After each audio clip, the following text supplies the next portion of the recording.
साहूकार के 7 बेटे और एक बेटी थी।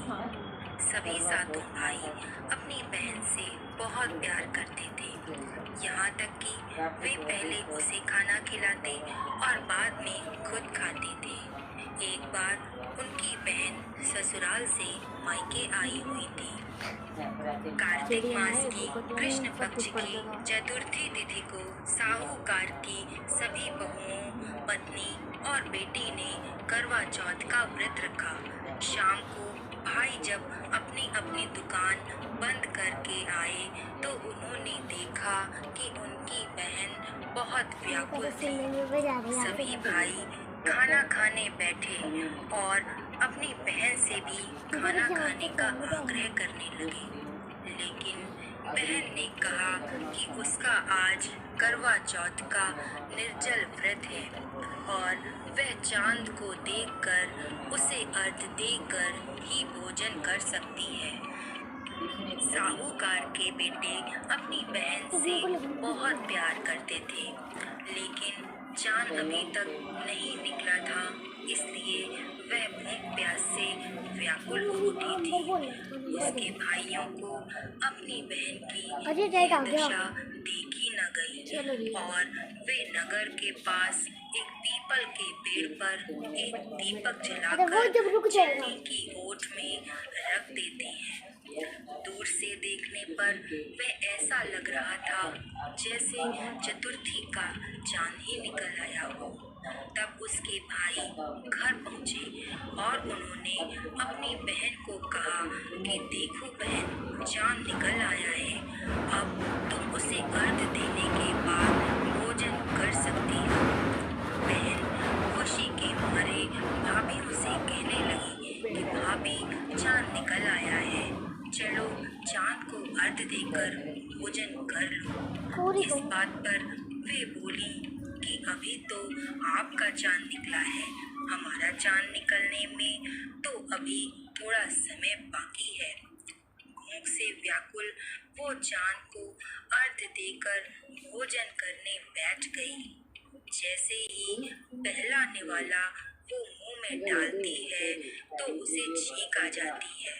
दूसरा टुकड़ा डालते ही उसके मुंह से बाल निकल आता है और जैसे ही तीसरा टुकड़ा मुंह में डालने लगती है तो वैसे ही उसके ससुराल से उसका बुलावा आता है कि तुम्हारा पति बीमार है, तुम जैसी भी हालत में हो तुरंत अपनी ससुराल पहुंचो। तब उसको विदा करने के लिए माँ ने जैसे ही बक्सा खोला तो बक्से में काले रंग के वस्त्र निकले। दूसरी बार बक्सा खोला तो सफेद रंग के कपड़े निकले। तो बेटी बोली कि माँ, तुम ये सब रहने दो।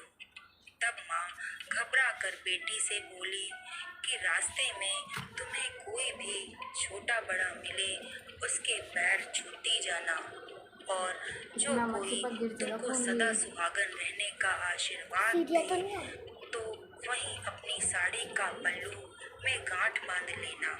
यह सब सुनकर वह अपने ससुराल चल दी।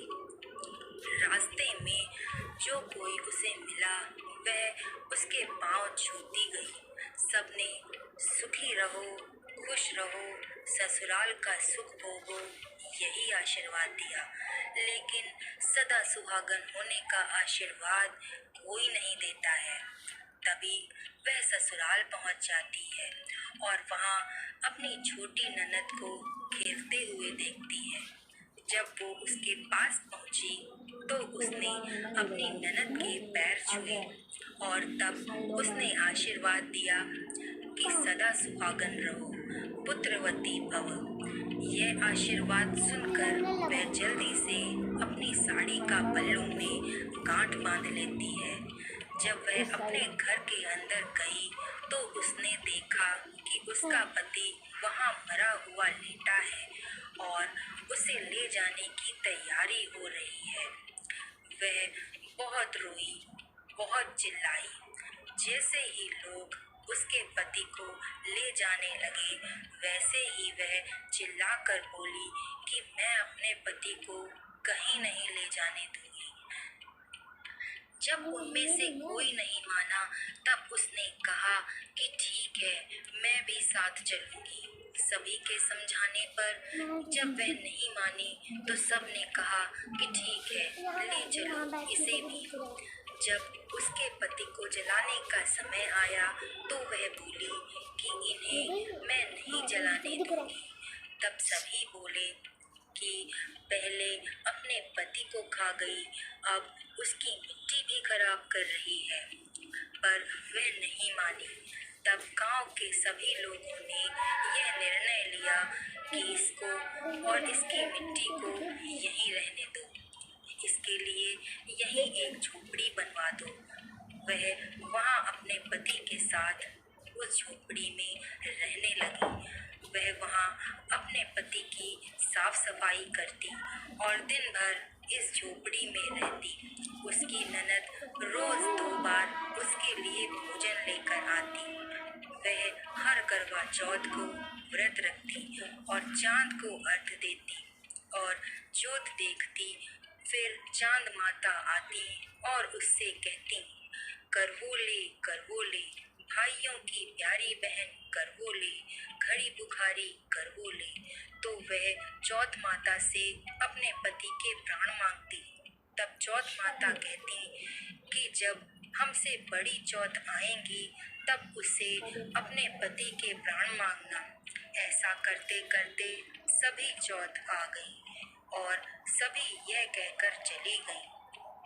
अश्विन की चौथ बोली कि तुझे कार्तिक की करवा चौथ माता नाराज है, वहीं तेरा सुहाग लौटाएंगी और जब वो आएंगी तो उनके पैर मत छोड़ना। जब करवा चौथ आने वाली हुई तब उसने अपनी ननद से सुहाग और श्रृंगार का सामान मंगवाया और करवा भी मंगवाया। सास ने सोचा कि वह पागल हो गई है, जो मांगती है उसे दे आओ।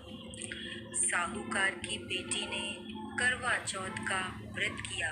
चांद निकलने पर अर्घ दिया। चौथ माता की जोत जलाई। जब चौथ माता प्रकट हुई तब चौथ माता बोली, करवोले, 7 भाइयों की प्यारी बहन करवोले, दिन में चांद उगाने वाली करवोले, घड़ी बुखारी करवोले।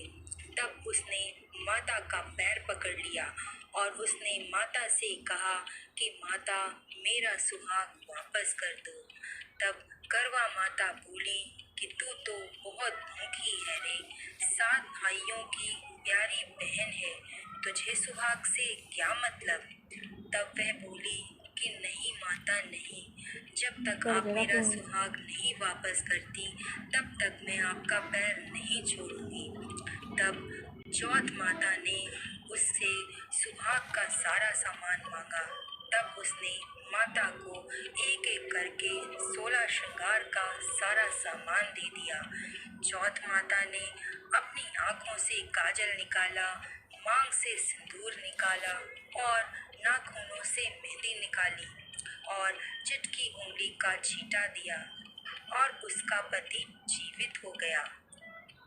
और चौथ माता जाते जाते उसकी झोपड़ी पर लात मार गई, जिससे उसकी झोपड़ी महल बन गई। जब उसकी ननद अगले दिन अपनी भाभी के लिए खाना लेकर आई तो उसने देखा कि उसकी झोपड़ी की जगह तो महल खड़ा हुआ है।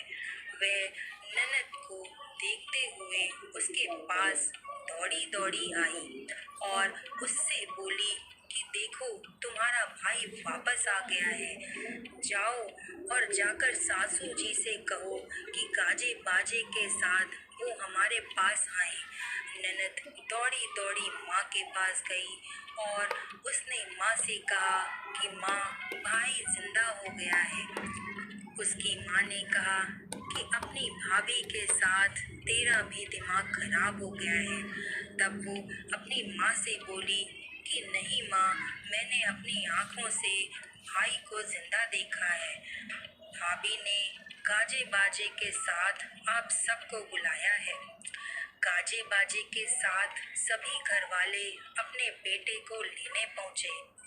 वहां अपने बेटे को जिंदा देखकर सास बहू के पैर छूने लगी और बहू सास के पैर छूने लगी और माँ से बोली कि देखो माँ, तेरा बेटा वापस आ गया है।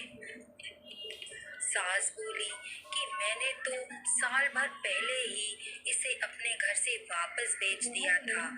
वह तो तू ही है जो मेरे बेटे को वापस ले आई। हे चौथ माता, जैसे साहूकार की बेटी के साथ पहले किया वैसे किसी के साथ मत करना, और बाद में जैसे उसे सुहाग दिया वैसे सभी को सुहाग देना, और सभी पर अपनी कृपा बनाए रखना। जय करवा चौथ माता की।